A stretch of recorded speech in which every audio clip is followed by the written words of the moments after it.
Picture this. It is a Tuesday morning in July, and you have a paving crew standing on the clock, a dump truck idling, and a city inspector waiting on a job you bid thin to win. You climb into your Caterpillar excavator, the one you still owe money on, and the dash lights up with a fault code you have never seen. The machine drops into limp mode and will barely swing. You call your dealer. The first technician who can look at it is 3 days out, and the code is locked behind dealer-only software, so you cannot clear it yourself, even though you know the regen is the problem. You sit there and do the math in your head. The rental replacement is $400 a day. The crew is $600 a day doing nothing. The job clock does not stop. By the time the yellow machine moves again, you are out the better part of a week, and the bill from the parts counter lands like a second insult. And here's the part that should stop you cold. The brand, quietly picking up contractors like you, the ones who are done bleeding money to a fault code, is not American. It is European. And the men who switched are not coming back. This is a channel for the people who actually run the iron, so let us be honest about what is happening on job sites across this country. Quietly, without a press release, a slow migration is underway. Contractors who spent their whole careers buying yellow are walking into Volvo dealers, into Liebherr showrooms, into the JCB tent at the trade show, and they are signing. Not because European steel is some miracle, because Caterpillar gave them a reason to look, and once they looked, they could not unsee it. If you want to watch Caterpillar keep losing ground, subscribe to Quisoup. If you are watching on your TV, find Quisoup and hit subscribe there. Start with how Caterpillar got the throne in the first place, because you do not abandon a king you never crowned. For most of a century, Cat owned the American contractor through one thing more than any other, and it was not the machine. It was the dealer network. Caterpillar still has the widest dealer and parts network in the country, hands down, and that is not a knock, that is the truth. A contractor in rural Montana or West Texas bought yellow because when his machine went down, the parts were on a shelf within driving distance, and a technician could get to him. That network was the moat. That network was the reason a Cat held its resale value better than almost anything. The reason a banker would write the loan. The reason the premium price felt safe. For decades, Caterpillar earned that premium, honestly. By building iron so tough, it became the verb for the whole industry. Nobody says they need a wheel loader. They say they need a Cat. A man could buy a used Cat dozer with 10,000 hours on the clock and trust that the undercarriage and the final drives would carry him through another job, and if something did let go, the cure was a phone call and a parts number, not a salvage auction. That trust was not marketing. It was the thing a contractor staked his payroll on every Monday, and Caterpillar built an empire by being the safest bet a working man could make with borrowed money. But a moat is only protection. It is not a promise to be kind to the people standing inside it. And somewhere along the way, Caterpillar figured out that the moat could be turned into a toll booth.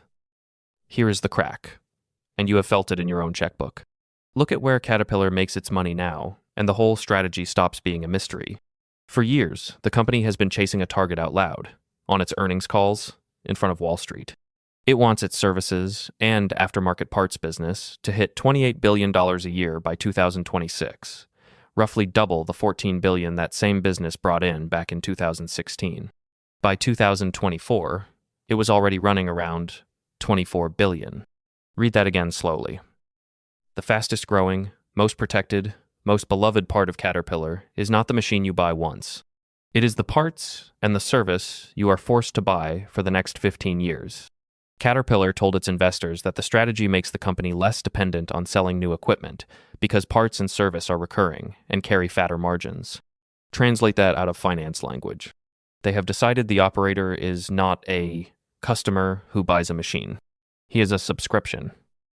Caterpillar even brags that its online parts store moves more than $15 million a day, and that the customers who lean hardest on its digital tools end up spending up to a third more on aftermarket service. Sit with that for a second. The company is openly measuring success by how much more it can pull out of the people who already paid for the machine. That is not a parts department serving the owner. That is a meter strapped to his back, and every fault code is a chance to read it.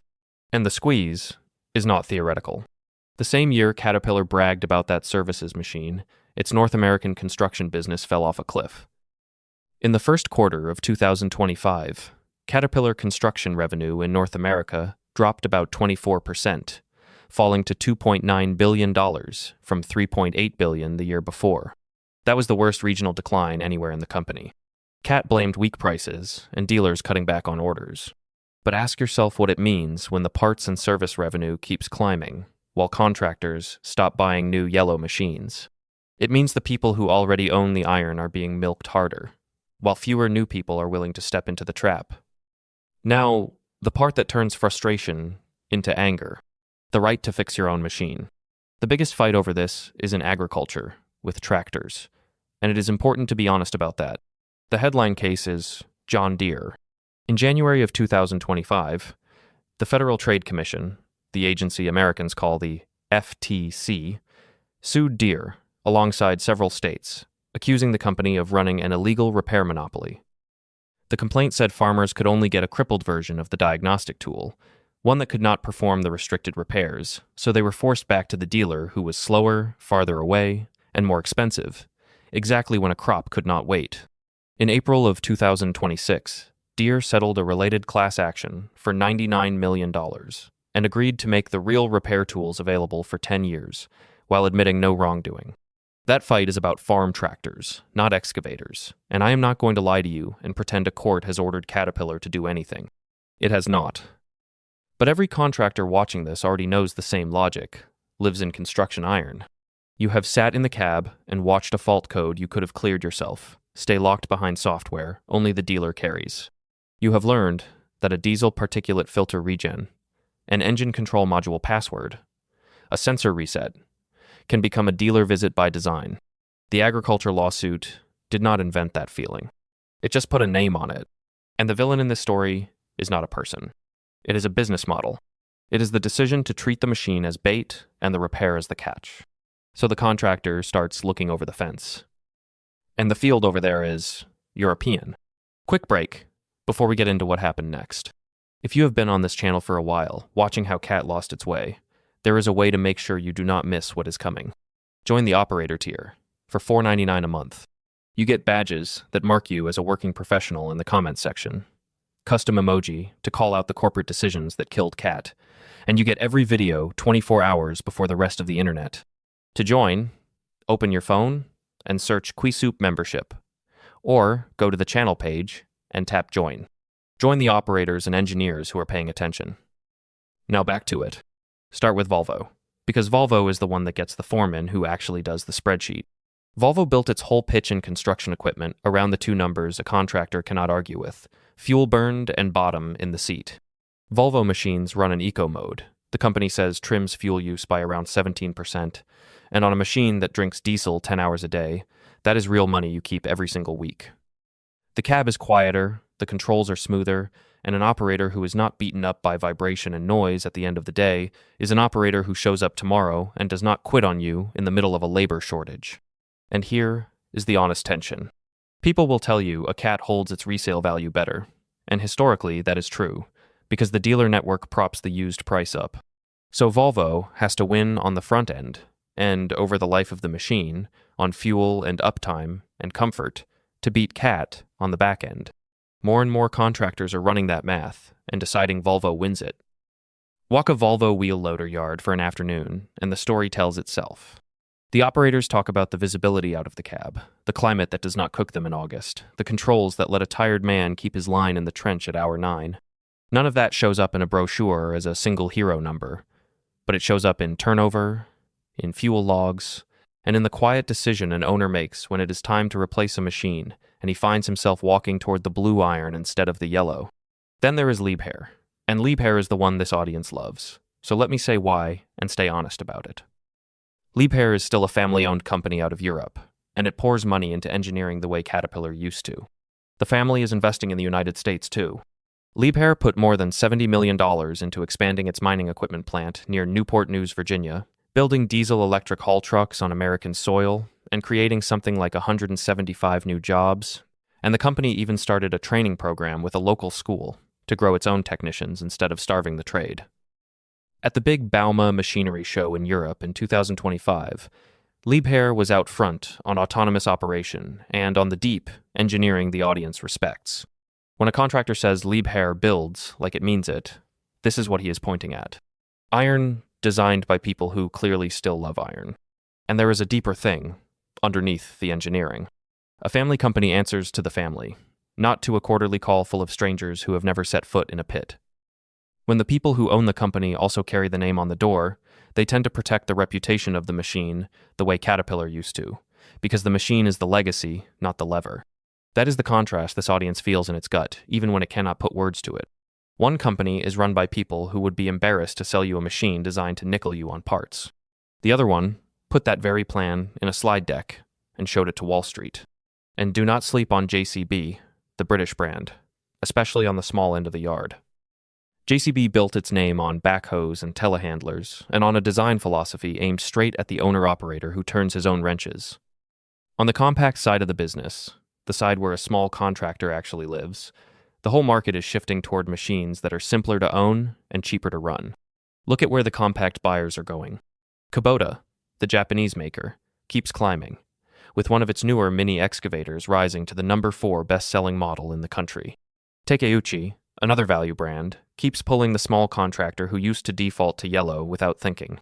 The compact equipment market in the United States is forecast to grow from around $40 billion to over $56 billion by 2032. That growth is the open ground, and it is the ground where the smaller European and Japanese names are eating Caterpillar's lunch, one skid steer and one mini excavator at a time. Now the proof. Because anger without evidence is just noise, and this channel does not trade in noise. The hard numbers tell the story even when no contractor wants to go on camera and admit he left. Caterpillar still leads the global heavy equipment market, holding somewhere around 16%, and nobody is claiming the king is dead.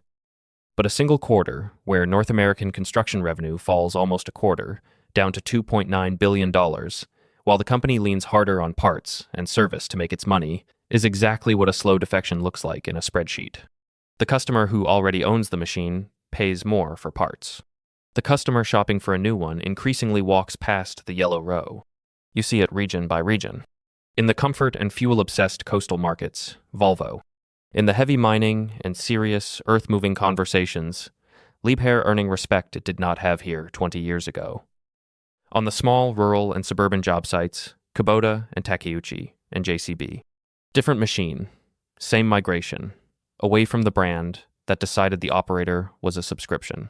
But be fair to the iron, and be fair to the contractor who stays, because the honest picture has two sides. Caterpillar still has that widest dealer network in the country, and that is a real advantage that European brands have not matched, especially in the rural middle of America. If you run machines 2 hours from the nearest interstate, a Volvo or a Liebherr part can sit on a truck for days that a Cat part would not, and downtime like that erases every fuel saving on the spreadsheet. Plenty of contractors are not leaving, and they are not fools for staying. For them, the dealer being close still beats every other number. The European machines win on engineering and on respect, but they have their own parts availability trade-offs once you get away from the metro areas, and any honest operator will tell you that out loud. This is not yellow bad, blue and green good. It is a company that forgot the man on the machine, and a handful of rivals who remembered him. Because in the end, that is the whole thing. The contractor does not owe Caterpillar his loyalty. He owes his loyalty to whoever lets him finish the job and keep the money he earned. For 3 generations, that was Cat, and Cat earned it. Then Cat decided the parts counter and the dealer software were a better business than the trust, and it started spending down 100 years of goodwill to hit a number on an earnings call. The European brands did not beat Caterpillar with a better marketing budget. They beat it by treating the owner like a partner instead of a meter to be read. So here's what I want from you in the comments. And I want the real answer, not the polite one. If you bought a brand new excavator tomorrow with your own money, not the company's, would you still buy yellow? Or are you already shopping Volvo and Liebherr like half of this comment section? Tell me in the comments. One more thing before you go. If you really want to be part of the inner circle on this channel, join the site foreman for $9.99 a month. You get a public shout-out in upcoming videos. Your name, your operation, your story, validated in front of the entire Quisup audience. Plus everything from the operator tier. To join, open your phone and search Quisup membership, or go to the channel page and tap join. And remember this, a machine is just steel and hydraulic fluid until the day it goes down, and on that day you find out whether you bought a partner or a landlord. See you in the next one.